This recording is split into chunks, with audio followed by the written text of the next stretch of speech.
Alright, so we've got the N7 and N8 parts, and we've got the P17 screw.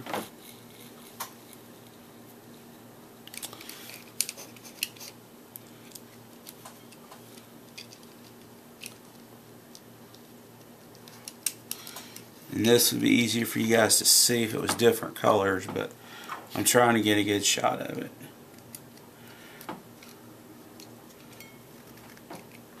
So we did that on that side, now we're going to do it on the other side.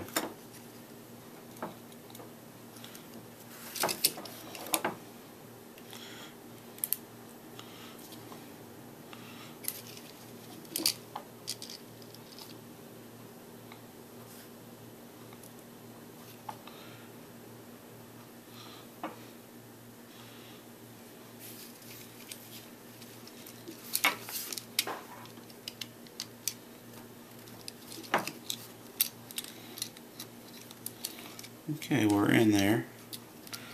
Just tighten that screw down. We're good to go.